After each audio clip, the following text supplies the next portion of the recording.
Piso Wi-Fi, bili na kayo. Okay. Good morning. So ngayong araw mag-install kami ng dalawang Piso Wi-Fi at the same time may bumili sa atin ng Piso Wi-Fi window machine. Dito lang sa Negros. Then 10 yung i-install namin. Yan package yung magpapa-install diyan sa Ayungon, sa mga bukid sa Ayungon. Piso Wi-Fi with internet, no? So PM lang sa baba or direct message me. Ayan. Ready 10 Piso Wi-Fi. Ayungon target namin sa mga bukid sa Ayungon. Tapos at the same time ngayong araw, yun na nga, mag-install kami ng dalawang Piso Wi-Fi. Ayan si Norhan GR. Yun dere. Team Riser, you know. So ito yung install namin. Piso Wi-Fi. Ayan yung pangalawa. Siyempre dalawang receiver. Then ano pa? Ayan yung gamit namin. So update kahapon, yung nagnakaw dito is nakulong kahapon. Yung nagnakaw ng cellphone dito. So, yung cellphone na ninakaw, yung dalawa is nabawi na namin. Alright, nakuha na. Nakuha na. Okay. Yung nagturo. Ayun nagturo. Pero joke lang. Yan, palagi yan dito, palagi yan. Tagatambay yan dito, naggumagamit ng Wi-Fi. Yung kasama, nagnakaw. Alright, so yung nagnakaw sa dito is sagadyan lang banda, sa unahan lang, kapitbahay lang namin. Dahil daw sa, ano to siya? Scatter, dahil scatter. Ano bang nangyayari sa scatter na yan? Bakit maraming nagbibisyo ng scatter? Sunday, sabong. Alright. So, yan, dito nilagay ni John Dre yung aming dalawang receiver. Yan, yung dalawang ginto natin. Tapos yung dalawang box natin, nauna na. Dinala ni Nurhan.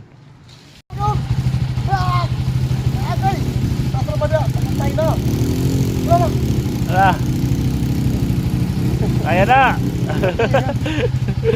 Ikating, ano niya? Piso Wi-Fi. Bili na kayo. Piso Wi-Fi. Yan, ililibot namin. Uy, gato, wala. Hala.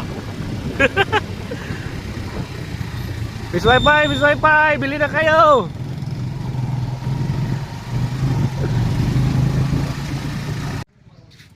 So, ayan, andito kami sa area. Dito kami naghanap na palagyan ng Piso Wi-Fi.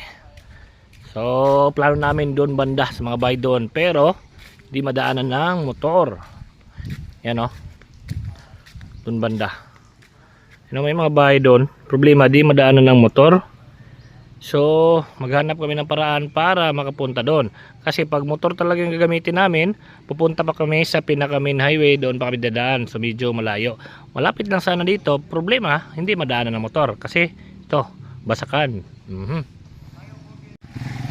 Ayan. Yan, ay customer, wala. Kumbado mo na ito.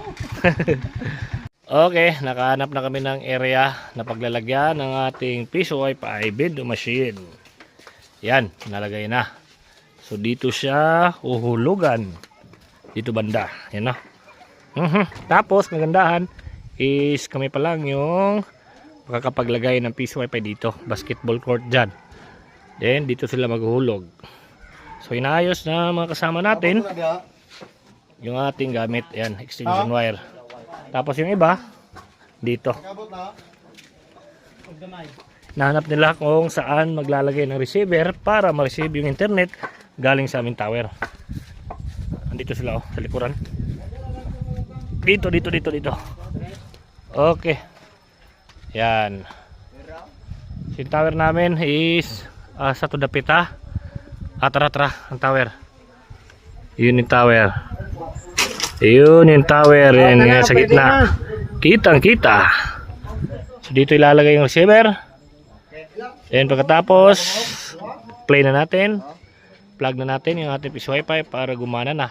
So sa panahon ngayon, meron pa talagang mga barangay, mga purok na walang Piso Wi-Fi. So punta lang kayo sa mga lugar na mga liblib na lugar, mga dead spot na lugar.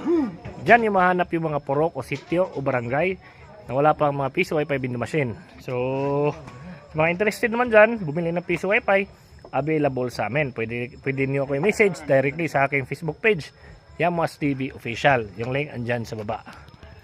Yan.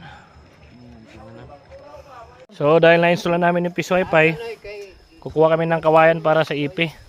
So andyan yung Piso Wi-Fi sa bahay na yan. Tamang-tama, may kawayan dito. So yung kukunin lang namin is yung tumba na. Sige, pili na mo din Nor. Ayun na Nor, gamay na Nor. Taas-taas Nor para ang signal ba kabot diri sa gym. Okay, ayan yung ating IP. Tepelink 110, pinakamalupit na IP. Mura lang, tapos hindi siya basta-basta bumibitaw. Yan, so pagkasaksak ng IP natin, doon sa loob, sa adapter, D45 Nor. Kasaksak, ang kuha ng usan Nor, is ready to use na yung ating piso wifi in the machine.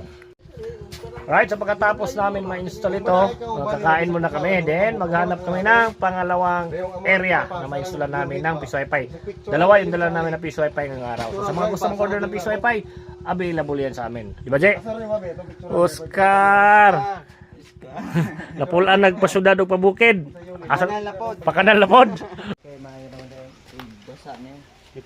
So ito yung pangalawang piso wifi namin. Yan. Nagbulag itong sawa ko. Dito namin nalagay. Sinurano. Tapos yung paglalagyan namin ng ipik, kawayan. Tamang-tama may kawayan. Yung mga possible customer natin, dito lang sa Basakan, dyan, dyan, at dyan. Alright. So, hanggang dito na lang yung ating vlog. Medyo nakakapagod din yung atong trabaho. Sa mga gusto pala mag-order ng piso wifi bingo machine, available yan sa atin. Direct message me sa Facebook page ko, Yamas TV Official. Maraming salamat. Thank you.